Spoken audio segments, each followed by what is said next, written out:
السلام علیکم ورحمۃ اللہ وبرکاتہ۔ عزیز طلباء، آج ہم اس سبق کے مشکل الفاظ اور مشقی سوالات کا مطالعہ کریں گے۔ زاغت ٹیڑھی ہو گئیں، پھر گئیں، ابتلی آزمائے گئے اقدار اطراف، یولون الادبار وہ پیٹھ پھیرتے ہیں، یاسم وہ بچاتا ہے یا بچائے گا، ہلما آؤ، تدور اعینہم ان کی آنکھیں گھومتی ہیں، پھر رہی ہیں، یغشا غشی طاری ہوتی ہے، حدادن تیز، الحناجر گلے، عورتن غیر محفوظ، کھلے، ما تلبسو بہا ما تلبسو انہوں نے توقف نہ کیا، تمتعون تمہیں فائدہ دیا جائے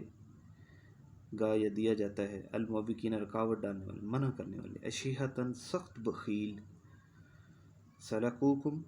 وہ تمہارے ساتھ زبان درازی کریں گے، احبطا ضائع کر دیا۔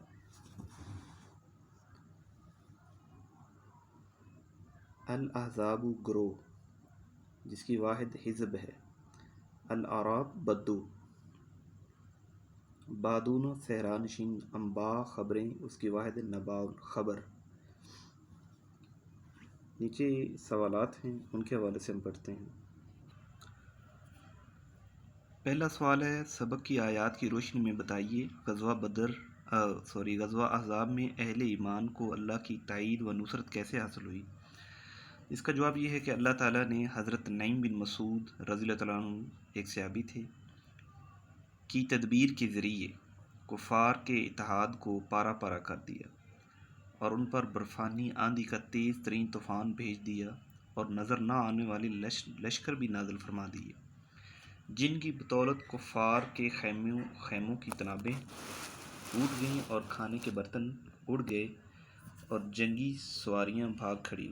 اور کفار خوف زدہ ہو کر میدان جنگ سے فرار ہو گئے۔ دوسرا سوال ہے، غزوہ احزاب کے دوران آزمائش کی گھڑیوں میں اہل ایمان اور منافقین کا طرز عمل کیا تھا؟ اس کا جواب یہ ہے کہ آزمائش کی گھڑیوں میں اہل ایمان ثابت قدمی سے دشمن کے سامنے سینہ سپر رہے اور انہوں نے بھوک اور پیاس کی ذرہ برابر بھی پرواہ نہ کی، حتیٰ کہ اللہ تعالیٰ نے خود ہی طوفان بھیج کر لشکر کفار کو میدان سے بھگا دیا۔ اس دوران منافقین طرح طرح کے بہانے کر کے میدان سے بھاگتے رہے، فرار ہوتے رہے، بلکہ وہ کمزور دل مسلمانوں کو بھی ڈرا رہے تھے، لیکن اللہ نے ان کی امیدوں پر پانی پھیر دیا اور مسلمانوں کو فتح عطا فرمائی۔ یہ تیسرا سوال ہے، ان آیات میں جہاد میں رکاوٹ ڈالنے والوں المعوقین کے بارے میں کیا فرمایا گیا؟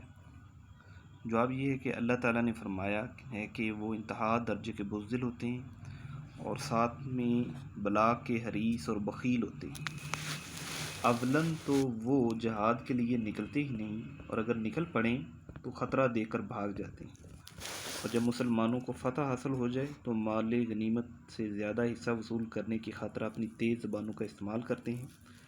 اور جب انہیں میدان جنگ میں اترنے کی دعوت دی جائے